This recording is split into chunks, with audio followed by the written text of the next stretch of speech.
Yo creo que Petro en algunas cosas es muy autoritario y me parece que su relación con las otras ramas del poder es demasiado agresiva y muy poco liberal, ¿no? O sea, uno no puede decirle HP al Congreso porque no le aprueba no le aprueba todas las reformas, aunque le ha aprobado la reforma pensional más ambiciosa, le aprobó la reforma tributaria más ambiciosa que ha habido. Yo siento que eso desgasta mucho, pues erosiona mucho como las relaciones democráticas y me parece que eso es muy negativo.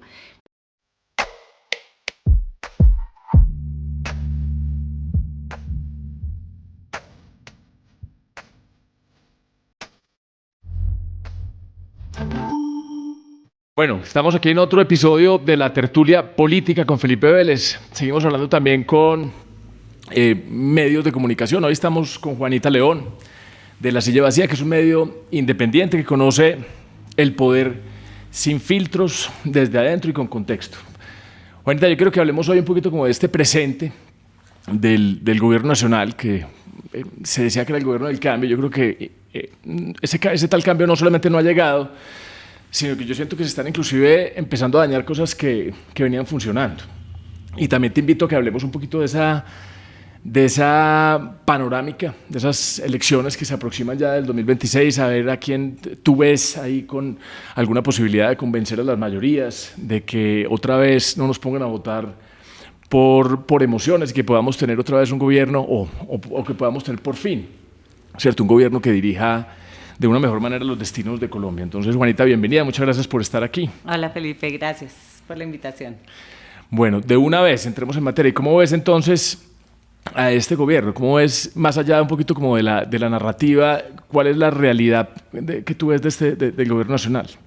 Bueno, pues Felipe, yo discrepo un poco de ti en que este gobierno no haya significado un cambio. Yo creo que ha significado un cambio a varios niveles, quizás no el cambio que muchos anticipaban o algunos anticipaban cuando votaron por él en términos de un cambio en las costumbres políticas. Creo que eso no ha cambiado nada. Creo que Petro asumió que él desde la campaña podía apoyarse en los políticos tradicionales y algunos de ellos corruptos para poder hacer su revolución, ¿no? Para ganar y hacer la revolución con la que él soñaba.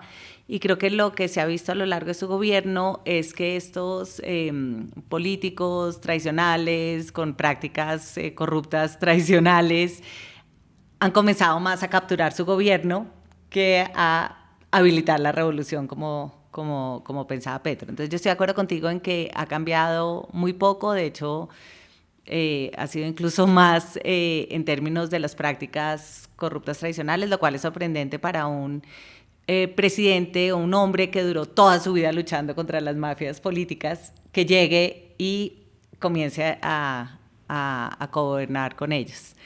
Pero creo que ha cambiado en otros aspectos. Creo que los temas de los que hablamos hoy no son los temas de los que hablábamos cuando estaba Duque o cuando estaba Santos. Creo que Petro ha puesto en la agenda unos temas diferentes. Creo que él habla a nombre de un pedazo de la población que no era a nombre de quien hablaban otros gobiernos, más allá de si para esta población ha cambiado la realidad fáctica, no ha cambiado, sus condiciones de vida no han cambiado, pero siento que se sienten interpelados por el presidente como no se sentían antes. Y creo que algunos de los nombramientos o varios de los nombramientos de Petro tienen un nivel de representación de otros sectores de la población que tampoco se veían antes reflejados en el gobierno, ¿no? El hecho de que haya una indígena, que haya afros, que haya personas de los sindicatos. Creo que son todos sectores que participaron en las protestas del 2019 y del 2021 y que no tenían poder, y que con Petro el movimiento social llegó al poder. Y eso es un cambio gigante. Entonces, estoy de acuerdo contigo en que no ha cambiado la política, estoy de acuerdo contigo en que no han cambiado las condiciones materiales de la gente, pero creo que a nivel político sí han cambiado ciertas cosas que muchos de los que votaron por él esperaban que cambiaran en esa dirección. Pero estamos cayendo también en una trampa y y vamos un poquito más allá del discurso de las buenas intenciones, ¿cierto? Que si hay un discurso de buenas intenciones, de pronto entonces no calificamos los medios de cómo llegar a esas buenas intenciones. Pero es más una narrativa de sostener ese voto duro, ¿cierto? También de los movimientos sociales, de la gente que se siente interpelada, pero no de cambiar sus realidades. Entonces, ¿cómo mantiene ese voto duro de ese 30%? Yo creo que renunció a gobernar, a ser el presidente de todos los colombianos. Yo creo que en el momento en que decidió escoger a Laura Sarabia y a Armando Benedetti por encima de gente que lo acompañó toda la vida en su proyecto, yo creo que él ya renunció a gobernar y a hacer cambios. ¿Tú no crees eso? Yo lo que pasa es que creo que Petro tiene una idea de gobernar en donde el discurso ocupa un lugar central en lo que él concibe como gobierno, que es muy diferente a cómo lo concebían presidentes anteriores y como lo consigo yo personalmente, como que a mí me encanta la gente que ejecuta, que es práctica, que cambia las cosas, pero siento que así no es como lo concibe Petro, ni tampoco, a juzgar por sus cifras de popularidad, como lo concibe la gente que votó por él. Cuando Petro nos dio el premio Simón Bolívar, pues, o cuando fue a la inauguración de los premios Simón Bolívar en el primer año de su gobierno, él dijo que él concebía su rol como un comunicador social.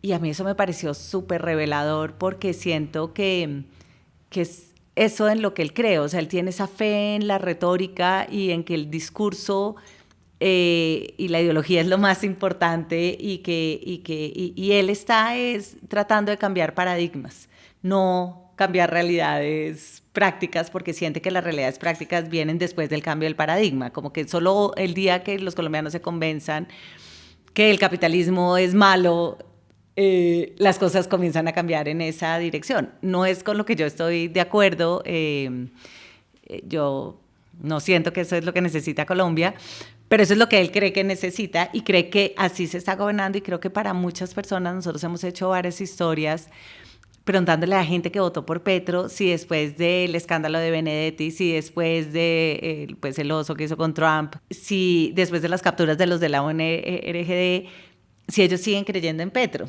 Y la gente dice que sí, los que votaron por él dicen que seguirían votando por él porque Petro ha puesto en la agenda el tema ambiental en el que creían. Porque cuando habla en contra de las personas en las que ellos están en contra, porque denuncia arbitrariedades e injusticias que ellos han sufrido. Entonces, me parece que en el establecimiento... Es crítica del gobierno que él dirige. A mí me parece que en el establecimiento a nosotros nos cuesta entenderlo a él, porque uno tiene una noción de un presidente diferente, pero me parece que Petro es un populista que cree en la democracia popular, que él mueve unas emociones de representar a un sector que siempre se ha sentido maltratado y excluido y que ve en sus palabras como se ve reflejado ahí. Y eso para mucha gente es suficiente. Es que eso te iba a preguntar. Te iba a preguntar, por ejemplo, sobre el tema de la reforma a la salud, que si se había vuelto más ya un punto de honor, que si de verdad transformar algo en la salud. Yo creo que tú nos das un poquito una luz ahí distinta con este tema de que es de pronto imponer una narrativa, aunque me preocupa lo que dijo esta semana el ministro de Salud, que tenían a las EPS en cuidados intensivos mientras les aprobaban la reforma. Yo creo que dejó ya sobre la mesa lo que era una intención del gobierno. Yo creo que la dejó de manera muy expresa y yo creo que ese daño, lo que están haciendo con la salud, se les puede reversar y que esa gente no tenga medicamentos, no tenga atención, o sea, que haya un problema grave de salud pública y se les empiece a devolver un poquito lo que el shu. Sí, yo siento que el daño más irreparable que ha hecho Gustavo Petro es al sistema de la salud y creo que...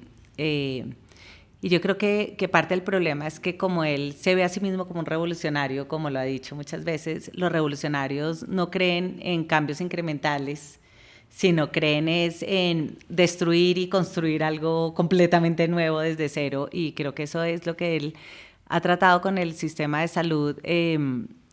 Y me parece que la responsabilidad es que el tamaño de sus ambiciones no se compadece con la preparación de su equipo, ni con un plan planeado, bien pensado para reemplazar lo que destruye.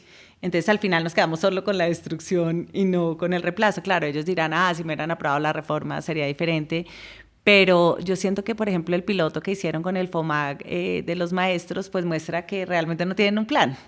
El sistema de salud es un sistema súper complejo, construido durante décadas, donde hay un manejo de datos súper complejo. Y que era algo bueno que habíamos construido como país de alguna manera. Y que siento que a pesar de que tenía muchos problemas y todo el mundo se quejaba de sus CPS, pues al final nadie quería que desaparecieran las CPS, sino que pues se mejorara el servicio. Y yo siento a veces que Petro tiene unas ideas un poco antiguas, como de 1990, como si recién acabara de salir del M, en donde todo el tema tecnológico un poquito como que se minimiza. Y a mí me parece que los avances en la telemedicina, por ejemplo, son tan impresionantes que si Petro de verdad quería llevarle salud a la periferia, una inversión en telemedicina habría podido llevarles la mejor, como un gran sistema, una gran atención en salud. Resolver lo que no estaba funcionando. Y resolver ese problema, pero como había un tema ideológico tan fuerte y Petro es una persona que se mueve esencialmente por la ideología, él realmente cree que es perverso que los privados tengan un rédito con plata pública.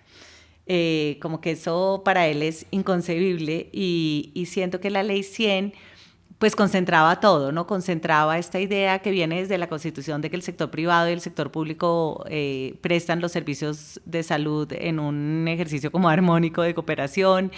Era una ley que fue diseñada durante el gobierno de Gaviria, pero que Uribe fue como el gran padrino de la Ley 100. Entonces me parece que ahí concentraba mucho del tema ideológico contra el cual está Petro. Y yo creo que fue un error de cálculo. Yo creo que él calculaba que la gente odiaba las EPS y lo que demostró esa encuesta grandísima que hizo la ANDI al principio del gobierno es que la gente no odiaba sus EPS, es que la gente sintió que en la pandemia las EPS evitaron que se murieran, que a nadie lo dejaron en la calle sin atención a salud. Entonces creo que hubo un error de cálculo político y claramente toda la incapacidad que tiene el gobierno para ejecutar, para planear, para no improvisar, pues ha quedado súper en evidencia. Entonces, como para resumir, ¿tú crees que Petro deja un mejor país?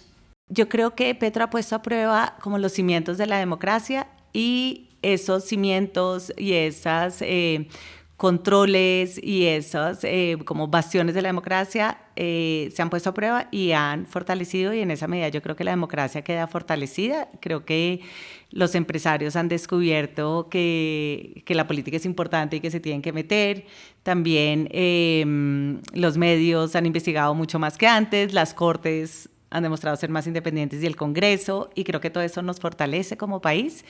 Creo que la llegada del movimiento social al poder ha sido un experimento en donde todos hemos aprendido cosas. A mí me parece que el gobierno de Petro nos ha dado la oportunidad a todos de estar del otro lado. O sea, me parece que para los empresarios es tan frustrante, por ejemplo, que nadie los reciba en el gobierno, pero esa es la sensación que siempre tuvieron los líderes sociales en otros gobiernos. Y por otro lado, mucha gente en el movimiento social estaba segura que Duque mandaba matar a los líderes sociales, y ahora que los siguen matando igual o más que hace 4 años, pues se dan cuenta que no es tan fácil, que no es el presidente el que los manda a matar, que son cosas mucho más complejas. Y creo que tener esa experiencia del poder para el movimiento social también les ha ayudado a entender lo difícil que es. Y creo que todo esto, si nosotros como sociedad somos capaces de sacarle un saldo pedagógico, pues deberíamos aprender, tener una mayor conciencia, ¿no?, sobre las dificultades del gobierno, pero también sobre lo que significa estar en la oposición y estar excluido del poder. Y creo que ambas cosas podrían ser pues muy importantes para este país. Creo que hay cosas en donde sí me parece que vamos a quedar peor. O sea, creo que el sistema de salud va a quedar peor, creo que hay un deterioro en la administración pública en general. Creo que el tema del gas, el tema de la educación, a mí me parece que haber desfinanciado el ICETEX me parece pues que es dramático. Me parece que obligar a la gente a que tenga que estudiar necesariamente en la universidad pública y no donde quiera estudiar con apoyo del Estado me parece Me parece que es un error y me parece que el tema fiscal es muy grave. Entonces, creo que sí hay un deterioro en la administración pública, creo que hay unas ganancias en la conciencia política del país que es interesante, y creo que también el tema climático, que Petro lo haya puesto en el centro del debate, claro, no es solamente por Petro, porque pues bastan los incendios y las inundaciones para que todos ganemos conciencia de eso, pero yo sí creo que el tema ambiental entra como al corazón de la política y me parece que eso pues es muy importante en un país como Colombia. ¿Tú querías que Petro fuera presidente? No. ¿No querías que fuera presidente? No, nosotros lo habíamos cubierto en Bogotá y esos niveles de incapacidad para la gestión. Sí. Y por otro lado, ese discurso que siembra odio, me parece que en un país con una experiencia de la violencia como Colombia es muy peligroso. Me parece que si uno rocea gasolina todos los días en la calle, cualquier mecha la puede prender, y me parece que Colombia pues ha sufrido demasiado violencia como para instigarla. Para ponerle otro ingrediente adicional. Entonces, pues no, yo voté en blanco, la verdad, pero... Es que no había nada que hiciera pensar que el gobierno podía ser diferente. Pero siento que para mí no era una sorpresa porque ya lo habíamos cubierto muy de cerca en Bogotá. Bueno, ¿y qué opinas de esta carta del ex canciller de Álvaro Leiva? ¿Tú qué crees que hay detrás de esa carta? O sea, a mí me parece que es muy deleznable que uno se demore 3 años en denunciar algo tan grave. Y que solo lo haga cuando quedas huérfano del poder. Y me parece que Álvaro Leiva es una persona muy polémica y que tiene, para mí, serios, pues como temas de credibilidad. Pero dicho eso, por lo menos los incidentes que él denuncia son incidentes donde Petro claramente incumplió su responsabilidad como jefe de Estado. Y creo que lo que pasó con Trump, de uno trinar a las 3 de la mañana lo que él hizo y poner tan en riesgo a Colombia ese día, se indica que Petro por lo menos no está disponible para gobernar las 24 horas del día como creo yo que tiene que estar un presidente. Nosotros hemos pues recibido como muchos rumores desde el principio del gobierno de temas de que es que no llegó porque se emborrachó el día anterior, que... Nosotros solo pudimos confirmar uno de esos incidentes, que fue cuando no posesionó a los militares como en la primera gran inauguración. Y pues yo sí pienso a veces viendo los trinos de Petro a altas horas de la madrugada que yo digo, pucha, o sea, esta persona no está totalmente sobria. ¿Y qué pasó en esa era una ceremonia de ascenso, cierto? Sí, que él pues la información que nosotros pudimos corroborar en ese momento es que él se había emborrachado la noche anterior y al día siguiente estaba tan enguayabado que pues que estaba enfermo después de eso. Y a mí me parece que esos incumplimientos de jefe de Estado, pues... no deberían ser admisibles, y creo que cuando nosotros hicimos un derecho de petición, hicimos una historia grande sobre sus incumplimientos el primer año, nos dimos cuenta que le había faltado a 82 eventos a los que había confirmado durante el año. Y no pudieron confirmar nada de la fiesta en París. No, y que jueves y viernes lo movía a agenda privada, y yo sí creo que un presidente tiene que trabajar pues por lo menos todos los días de la semana. No, pues que descanse el domingo, ¿no? O el sábado en la tarde y el domingo, pero no jueves y viernes. Entonces yo sí creo que esa indisciplina personal y laboral de él, pues le ha pasado factura a su gobierno. Y creo que explica varios errores que él ha cometido. Tú hablabas ahorita de unas externalidades positivas de este gobierno, ¿cierto? De como una especie de oportunidades de la crisis. Pues no solo de la crisis, del hecho de que llegue una persona que llega con el movimiento social al poder. Yo ahí veo que también hay una consecuencia también negativa, y es la falta de diálogo democrático. Yo creo que esta gente batalló mucho, inclusive desde la lucha armada, para poder llegar al poder, y llegaron y cortaron el diálogo democrático. O sea, el tema de la cancelación de esa Comisión de Relaciones Exteriores, que pues nunca ha funcionado, pero digamos que aquí el que maneja las relaciones exteriores soy solamente yo. La falta de diálogo democrático con el Congreso, con los mandatarios regionales de oposición. Yo creo que aquí hay un tema que también afecta mucho la cultura política de aquí hacia el futuro, ¿no crees tú? Sí, yo creo que... Yo creo que Petro en algunas cosas es muy autoritario, y me parece que su relación con las otras ramas del poder es es demasiado agresiva y muy poco liberal, ¿no? O sea, uno no puede decirle HP al Congreso porque no le aprueba no le aprueba todas las reformas, aunque le ha aprobado la reforma pensional más ambiciosa, le aprobó la reforma tributaria más ambiciosa que ha habido. Yo siento que eso desgasta mucho, pues erosiona mucho como las relaciones democráticas y me parece que eso es muy negativo. También que no hable con los periodistas, o sea, yo sí siento que hay muchas falencias a ese nivel. Creo que en cambio su diálogo con las comunidades es bastante intenso. Cuando tú vas a las regiones, en muchas regiones la gente te dice, no, por primera vez el gobierno me está consultando cosas, me está invitando a reuniones, cosa que no pasaba antes. Es que lo que te digo es que yo siento que casi que este gobierno es como una cara de la sociedad y los otros gobiernos eran otra y que lo ideal sería que se unieran ambas cosas. Entonces aquí no hay cero diálogo democrático con los empresarios, hay cero diálogo democrático como con el establecimiento en todas sus expresiones y hay un diálogo intenso comunitario, cosa que antes era al revés. Había salvo con Uribe, en donde me parece que sí había un diálogo comunitario bastante con intenso. Con los consejos comunitarios. Con los consejos comunitarios, pero en general me parece que la mayoría de los gobiernos tienen un diálogo intenso con otros factores de poder y un diálogo nulo con comunitario. Y creo que aquí se han invertido las cargas y que lo ideal sería pues que no fuera o lo uno o lo otro, ¿no? Porque yo te estaba entendiendo que ese diálogo con las regiones existía y, por ejemplo, nosotros en Antioquia sentimos... No existe un diálogo a nivel de poder a poder, o sea, él no habla con el gobernador Rendón, no habla con los empresarios, no habla con los gremios de Antioquia. Pero sentimos que también está como en contra del desarrollo, como en contra de las regiones. Así lo vemos desde Antioquia, hay una cantidad de obras que se paran, no llega el dinero del gobierno nacional, que inclusive allá hay un debate muy fuerte. Yo te quería hacer esa pregunta. Qué pena que te interrumpí y me contestas y te hago una vez la pregunta y es, ¿qué opinan ustedes de todo este tema de la descentralización? Yo creo que esa también va a quedar siendo una tarea pendiente que este gobierno nos va a demostrar que necesitamos más descentralización. Yo creo que un legado de este gobierno va a ser como una creciente importancia de las regiones y como una demanda de mayor poder de las regiones.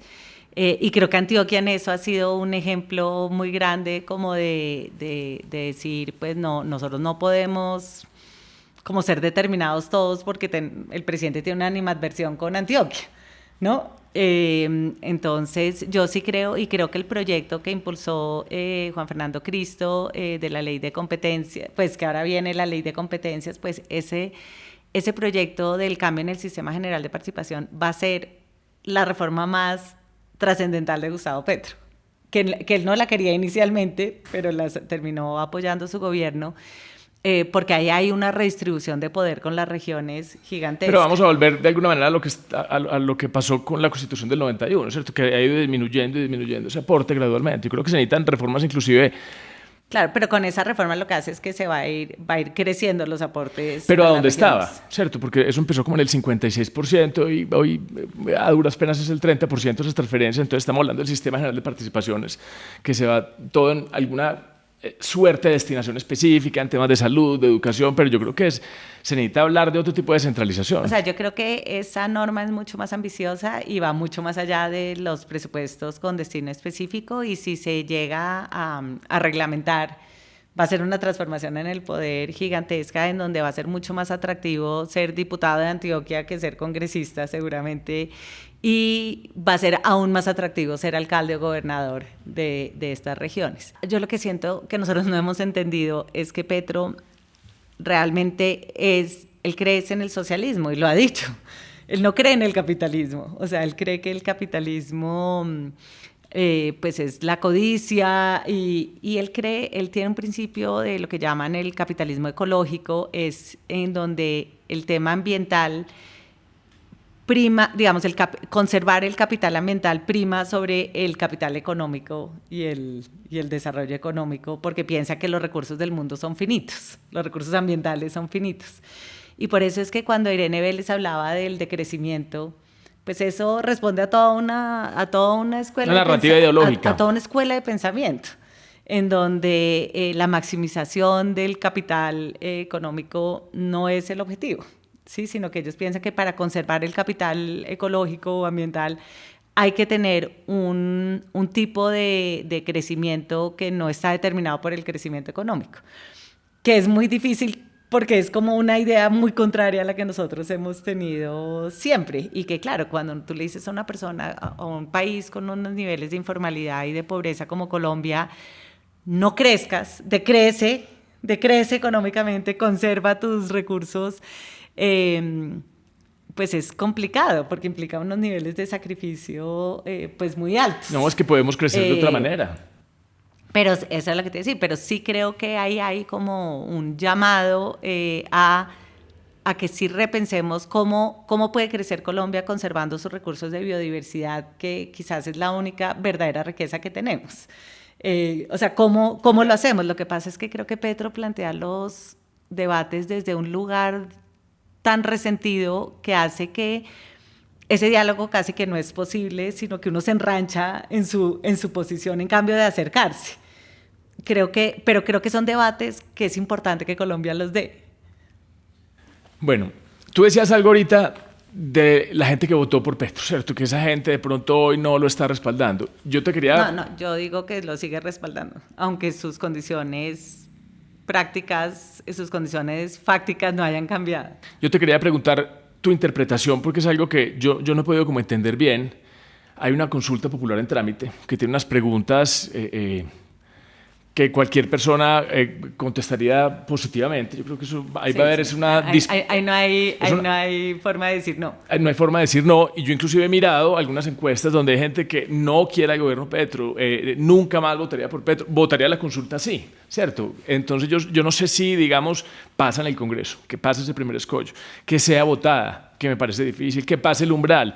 Yo no sé si con eso logran algún objetivo, porque no sé si eso cohesiona a la gente alrededor del proyecto político. ¿Tú qué interpretas? O sea, yo creo que la consulta claramente tiene un objetivo proselitista para el 2026, más que la solución de los derechos laborales, porque una consulta no es como que si aprueban la consulta, ahí mismo sale la ley. Igual tienes que presentar una ley en el Congreso, igual se va a debatir.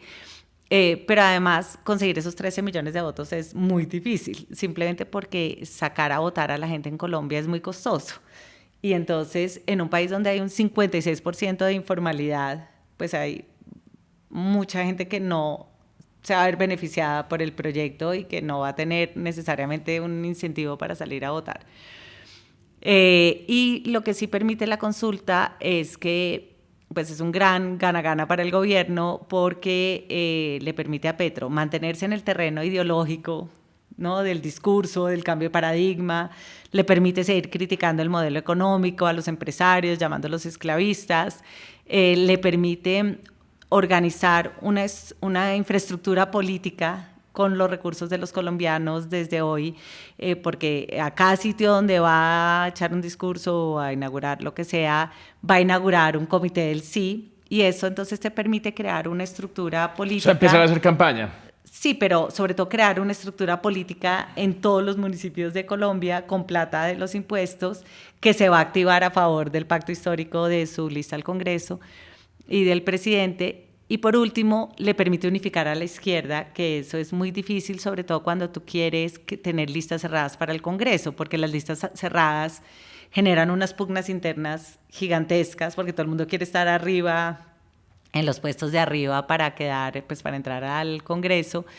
Y esto le permite unificarlos, decirles, bueno, según su votación, según los votos que consigan para la consulta, es su ubicación en la lista. O sea, les soluciona muchos problemas políticos internos de cohesión de la izquierda y eso es muy importante. Entonces, aunque hay un riesgo de dejarse contar, porque obviamente si votan 3 millones de personas, pues no hay ninguna posibilidad de que llegue a la segunda vuelta, pero si saca 7, tiene asegurado su frente amplio para la segunda vuelta. Entonces sí creo que el objetivo me parece que es clarísimo.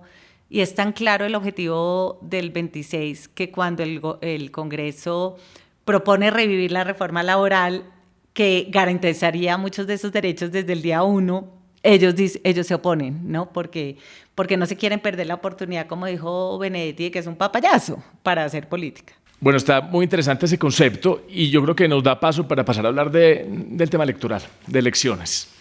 Entonces, ¿tú qué ves en ese pacto histórico? ¿Tú quién crees que va a ser la persona que va a encarnar o a liderar nuevamente el proyecto del pacto histórico? A mí me parece casi que inevitable que Gustavo Bolívar vaya a ser el candidato del pacto histórico como tal. Me parece que él es el que mejor se conecta con las ideas, digamos, más puras del pacto histórico. Me parece que Susana Muhammad sería como la encarnación más pura de Petro.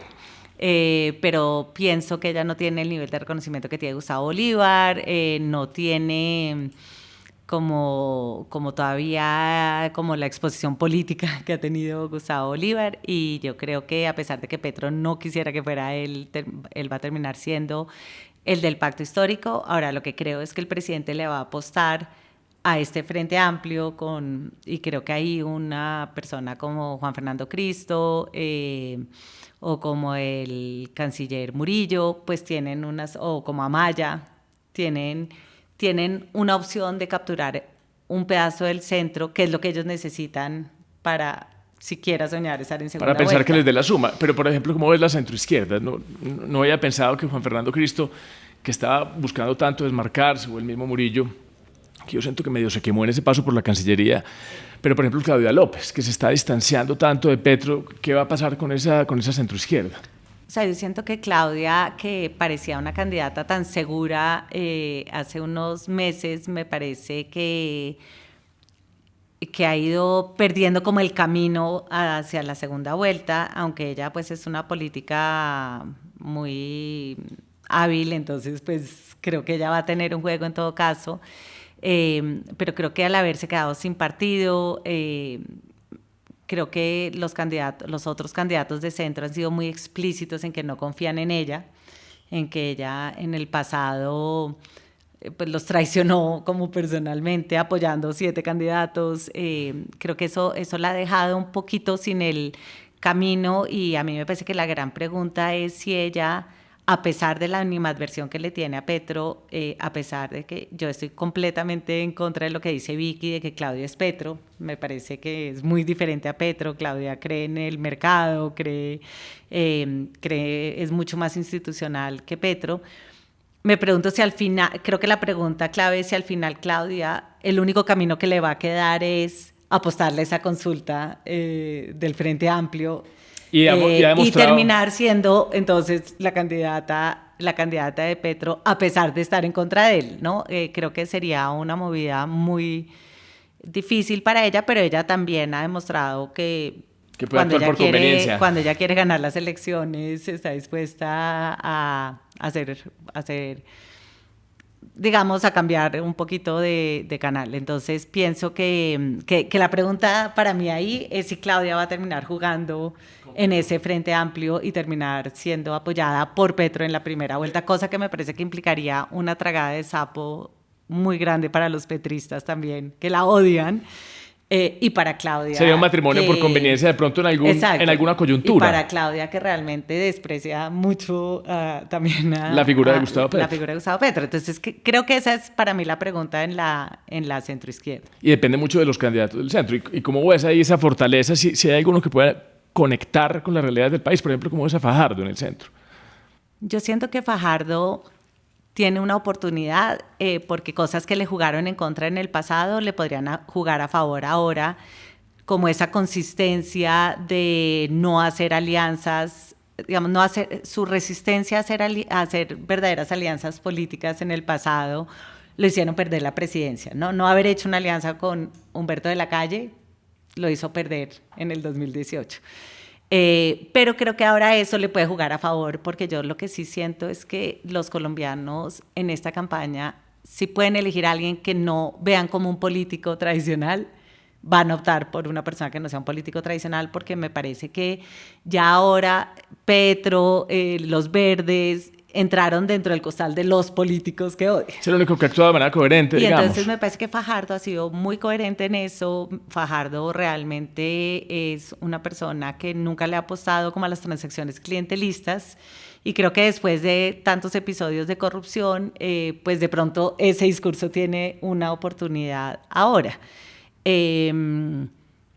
Yo no sé qué tanto Fajardo va a ser capaz de hacerle una oferta al país más allá de el cambio en las costumbres políticas, que yo siento que es fundamental y que es algo que Colombia necesita, pero también me parece que para mucha gente eso no parece ser suficiente, como que necesita una oferta de país más allá de un cambio en las costumbres políticas. Y pues me parece que ahí hay una pregunta de si él va a llevar una lista al Congreso y eso cómo va a ser. Y que le vaya bien a esa lista. Que esa lista pues no saque 10 votos. Y yo lo que siento es que Fajardo siempre parece sentir que tiene mucho tiempo, ¿no? Como que yo nunca lo veo como en la campaña desde ya armando equipos en la costa.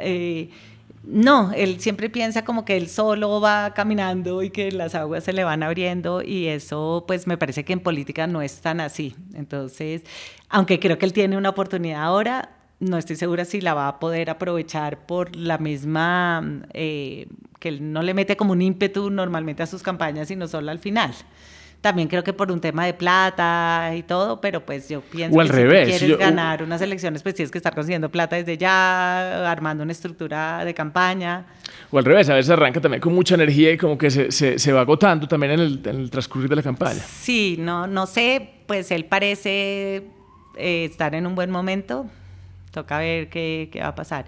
Y en la derecha me parece que la gran pregunta es si Vicky Dávila va a terminar arrasando con el Centro Democrático y con alguien como Germán Vargas, ¿no? Como con las otras expresiones de la derecha, y al final contando... O sea, tú ves a Vicky como una especie de centro-derecha, una derecha fuerte. No, y que me parece que es una derecha populista estilo Trump muy clara.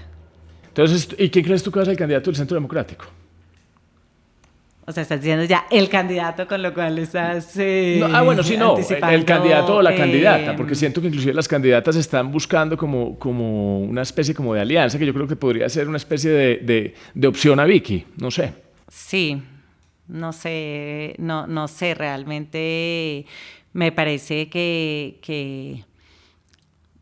en ese sector es difícil, o sea, pienso que Miguel Uribe pues claramente está haciendo una campaña mucho más espectacular que cualquiera de los otros. Que cualquiera de los otros, y que al final, pues como todo en ese partido siempre lo determina Uribe. Pero o sea, ¿no ves que el candidato del Centro Democrático no lo ves con posibilidades reales de ser presidente? ¿Crees que lo va a absorber uno de estos, unas figuras de afuera del Centro Democrático? Yo lo que pienso es que el que gane necesita capturar el centro. Y me parece que quizás María Fernanda Cabal tiene las mismas dificultades de Gustavo Bolívar de capturar el centro. Pienso que un candidato estilo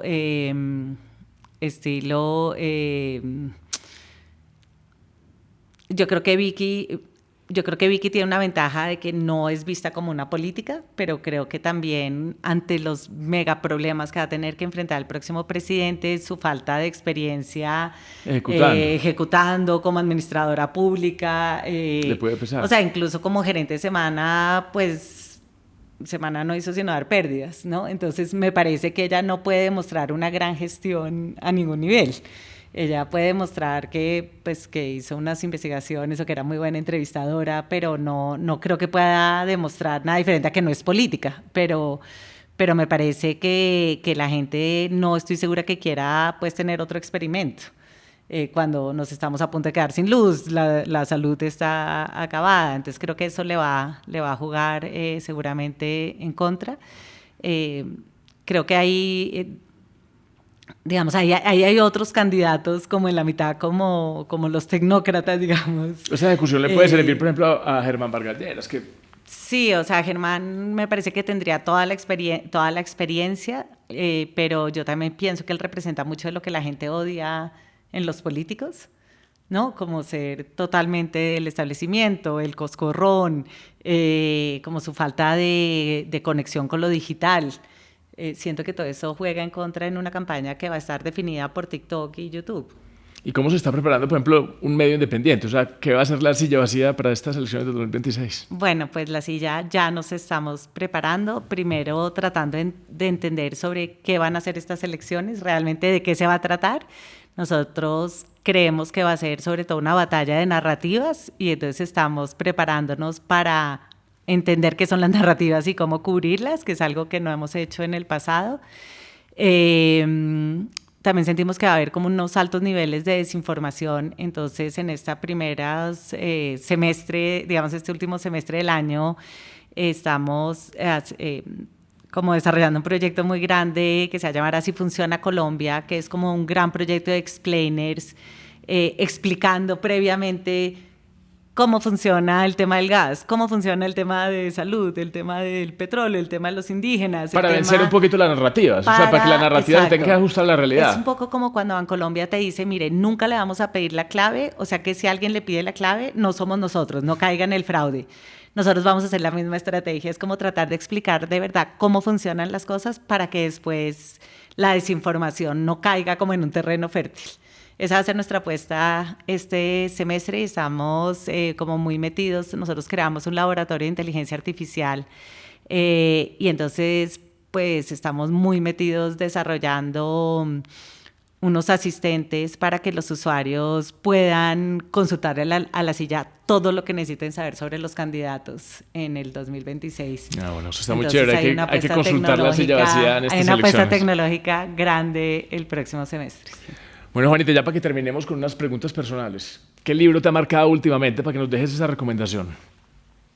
Pues a nivel del periodismo hay un libro que siempre recomiendo y que me encanta, que se llama Post-Journalism o La muerte del periódico, que es un libro que reflexiona sobre el tema del cambio de modelo de negocio en los medios y cómo los medios hemos pasado de construir el consenso a fabricar el odio y la polarización. ¿Y de quién es?